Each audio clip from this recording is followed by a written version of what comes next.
ಶಿವ ಶಿವ ಎಂದರೆ ಭಯವಿಲ್ಲ, ಶಿವನಾಮಕ್ಕೆ ಸಾಟಿ ಮತ್ತು ಸಮಸ್ತ ಕರ್ನಾಟಕದ ಜನತೆ ಮಹಾಶಿವರಾತ್ರಿಯ ಶುಭಾಶಯಗಳು. ಮಹಾಶಿವರಾತ್ರಿ ನಿಮ್ಮ ಬದುಕಲ್ಲಿ ಸಕಾರಾತ್ಮಕ ಬದಲಾವಣೆಯನ್ನು ತರಲಿ, ಸುಖ ನೆಮ್ಮದಿಯ ಬಾಳು ನಿಮ್ಮದಾಗಿ ಅಂತ ಹೇಳ್ತಾ ಇವತ್ತಿನ ವಿಡಿಯೋಗೆ ಎಲ್ಲ ಕರ್ನಾಟಕದ ಜನತೆಗೆ ಸ್ವಾಗತ and welcome back to updates Kannada 360 channel. So ನಾನು ಇವತ್ತಿನ ವಿಡಿಯೋದಲ್ಲಿ ಯಾಕೆ ಮಹಿಳೆಯರಿಗೆ ಪೆಂಡಿಂಗ್ ಹಣ ಸಿಕ್ಕಿಲ್ಲ, ಸೊ ಮತ್ತು 7ನೇ ಕಂತಿನ ಹಣ ಇವತ್ತು ಯಾವ ಯಾವ ಜಿಲ್ಲೆಗೆ ಬರ್ತಿದೆ, ಮತ್ತು ಇವತ್ತು 7ನೇ ಕಂತಿನ ಹಣ ಬಿಡುಗಡೆ ಆಗುತ್ತೋ ಇಲ್ವೋ ಅಂತ ಡೀಟೇಲ್ ಆಗಿ ತಿಳಿಸ್ಕೊಡ್ತೀನಿ.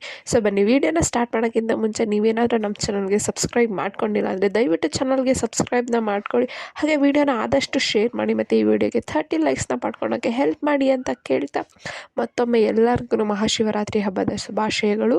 ಸೊ ಬನ್ನಿ ವಿಡಿಯೋನ ಸ್ಟಾರ್ಟ್ ಮಾಡೋಣ. ಮೊದಲನೇ ವಿಚಾರಕ್ಕೆ ಬರೋದಾದರೆ, ಇನ್ನು ಕೆಲವರಿಗೆ ಪೆಂಡಿಂಗ್ ಹಣ ಬಂದಿಲ್ಲ. ಸೊ ಎಷ್ಟೋ ಜನ ಕಮೆಂಟ್ ಮೂಲಕ ತಿಳಿಸಿದ್ದಾರೆ ನಮಗೆ ಇನ್ನೂ 1 ಕಂತಿನ ಹಣನೂ ಬಂದಿಲ್ಲ ಅಂತ. ಸೊ ಏನು ಸರ್ಕಾರದ ಕಡೆಯಿಂದ ಆಲ್ರೆಡಿ ಫ್ರೀಯಾಗಿ 12,000 ಜಮಾ ಆಗಿದೆ. ಸೊ ನಿಮ್ಗೆ ಇನ್ನು 1 ಕಂತಿನ ಹಣನೂ ಬಂದಿಲ್ಲ ಅಂದರೆ ನೀವು ನಿಮ್ಮ ಅಪ್ಲಿಕೇಶನ್ನು ಅಪ್ರೂವ್ ಆಗಿಲ್ಲ ಅಂತ ತಿಳ್ಕೊಬೇಕು, ಇಲ್ಲ ನೀವು ಸರ್ಕಾರ ಹೇಳಿರೋ ಚೇಂಜಸ್ನ ಮಾಡ್ಕೊಂಡಿಲ್ಲ ಅಂತ ತಿಳ್ಕೊಬೇಕು. ಸೊ ಫಸ್ಟು ನೀವು ಏನು ತಿಳ್ಕೊಬೇಕಂದ್ರೆ, ನಿಮ್ಮ ಅರ್ಜಿ ಅಪ್ರೂವ್ ಆಗಿದೆಯೋ ಇಲ್ವೋ ಅಂತ, ನಿಮ್ಮ ಅಪ್ಲಿಕೇಶನ್ ಆಕ್ಸೆಪ್ಟ್ ಮಾಡಿದಾರೋ ಇಲ್ವೋ ಅಂತ ಫಸ್ಟು ತಿಳ್ಕೊಳ್ಳಿ. ನಿಮ್ಮ ಅಪ್ಲಿಕೇಶನ್ ಸ್ಟೇಟಸ್ನ ಚೆಕ್ ಮಾಡ್ಕೊಳ್ಳಿ. ಒಂದು ವೇಳೆ ನಿಮ್ಗೆ ಏನಾದರೂ ಅಪ್ಲಿಕೇಶನ್ ರಿಜೆಕ್ಟ್ ಆಗಿತ್ತಂದರೆ ದಯವಿಟ್ಟು ಮತ್ತೆ ಒಂದು ಗೃಹಲಕ್ಷ್ಮಿ ಯೋಜನೆಗೆ ಅಪ್ಲಿಕೇಶನ್ ಹಾಕಿ. ಒಂದು ವೇಳೆ ಅಪ್ಲಿಕೇಶನ್ ಅಕ್ಸೆಪ್ಟ್ ಆಗಿದ್ರೂ ಕೂಡ ನಿಮ್ಗೇನಾದರೂ ಅಪ್ಡೇಟ್ ಅಥವಾ ಲಿಂಕಿಂಗ್ ಪ್ರಾಬ್ಲಮ್ ಇತ್ತಂದರೆ ಮತ್ತೆ ಅದನ್ನು ಒಂದು ಸಲ ನೋಡ್ಕೊಳ್ಳಿ. NPCI ಆಗಿದೆಯಾ, KYC ಆಗಿದೆಯಾ, ಆಧಾರ್ ಸೀಡಿಂಗ್ ಆಗಿದೆಯಾ, ಇದೆಲ್ಲ ಚೇಂಜಸ್ಸು ನಿಮ್ಮ ಖಾತೆಗೆ ಆಗಿದ್ರೆ ಅಷ್ಟೇ ಹಣ ಜಮಾ ಆಗುತ್ತೆ. ಇವಾಗ ಏನು ರೀಸೆಂಟಾಗಿ ತಂದಿರೋ ಅಪ್ಡೇಟ್ ಅಂದರೆ NPCI ಮ್ಯಾಪಿಂಗು. NPCI ಮ್ಯಾಪಿಂಗ್ ಮಾಡಿಸ್ತಾ ಇದ್ದರೆ ಗೃಹಲಕ್ಷ್ಮಿ ಯೋಜನೆಯ ಮುಂದಿನ ಕಂತಿನ ಹಣ ಖಾತೆಗೆ ಜಮಾ ಆಗಲ್ಲ ಅಂತ ಸರ್ಕಾರ ಒಂದು ಸ್ಪಷ್ಟವಾದ ಒಂದು ಮಾಹಿತಿನ ನೀಡಿತ್ತು. ಸೊ ಇಲ್ಲಿವರೆಗೂ ಯಾರ್ಯಾರೆಲ್ಲ NPCI ಮ್ಯಾಪಿಂಗ್ ಮಾಡಿಸಿಲ್ಲ ಅವರಿಗೆ ಹಣ ಬರಲ್ಲ.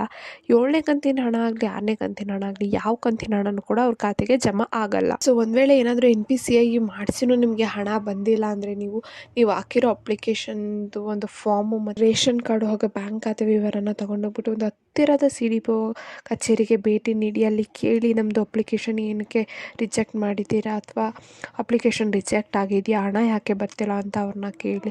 ಸೊ ಈಗ ಆಲ್ರೆಡಿ 7ನೇ ಕಂತಿನ ಹಣ ಬಂದಿದೆ, ನಿಮಗೇನೋ 1 ಕಂತಿನ ಹಣನೂ ಬಂದಿಲ್ಲ ಅಂದರೆ ಇಷ್ಟು ಕೆಲಸಗಳನ್ನ ನೀವು ಮಾಡಬೇಕು. ಮತ್ತು 7ನೇ ಕಂತಿನ ಹಣಕ್ಕೆ ಬರೋದಾದರೆ, 7ನೇ ಕಂತಿನ ಹಣನ ಇವತ್ತು ಬಿಡುಗಡೆ ಮಾಡ್ತಿದ್ದಾರೆ ಸರ್ಕಾರ. ಇವತ್ತು ಏನು ಒಂದು 8% ಅಷ್ಟು ಮಹಿಳೆಯರಿಗೆ ಹಣ ಜಮಾ ಆಗಲಿದೆ. ಏನು ಇವತ್ತು ಒಂದು ಶಿವರಾತ್ರಿ ಹಬ್ಬಕ್ಕೆ ಒಂದು ಗುಡ್ ನ್ಯೂಸೇ ಅನ್ಬೋದು. ಎಲ್ಲರಿಗೂ ಜಮಾ ಆಗ್ತಿಲ್ಲ. ಏನಂದರೆ ಈ ಗೃಹಲಕ್ಷ್ಮಿ ಯೋಜನೆ 7ನೇ ಕಂತಿನ ಹಣ ಪಡ್ಕೊತಿರಲು ಅರ್ಹರಿರೋ ಮಹಿಳೆಯರು 1 ಕೋಟಿ ಮಹಿಳೆಯರು. ಸೊ ಇಷ್ಟರಲ್ಲಿ ಬರೀ ಕೇವಲ ಇವತ್ತು 8% ಅಥವಾ 9% ಮಹಿಳೆಯರಿಗೆ ಅಷ್ಟೇ 7ನೇ ಕಂತಿನ ಹಣ ಜಮಾ ಆಗ್ತಾ ಇರೋದು. ಸೊ ನೆಕ್ಸ್ಟ್ ದಿನಗಳಲ್ಲಿ, ಮುಂಬರುವ ದಿನಗಳಲ್ಲಿ ಮಿಕ್ದವ್ರಿಗೆ ಹಣನ ಹಾಕ್ತಾರೆ. ಸೊ ಯಾರ್ಯಾರೆಲ್ಲ ಹಣಕ್ಕೋಸ್ಕರ ಕಾಯ್ತಿದ್ರಿ, ಸೊ ಅಂಥವ್ರಿಗೆಲ್ಲ ಒಂದು ಸರ್ಕಾರ ಗುಡ್ ನ್ಯೂಸ್ನ ಕೊಟ್ಟಿದೆ. ಸೊ ಇಷ್ಟು ಹೇಳ್ತಾ ಈ ಪುಟ್ಟು ವಿಡಿಯೋ ಇಷ್ಟ ಆಯ್ತು ಅನ್ಕೊತೀನಿ. ಇಷ್ಟ ಆದರೆ ವಿಡಿಯೋನ ಆದಷ್ಟು ಶೇರ್ ಮಾಡಿ ಮತ್ತು ಚಾನಲ್ಗೆ ಸಬ್ಸ್ಕ್ರೈಬ್ನ ಮಾಡ್ಕೊಳ್ಳಿ.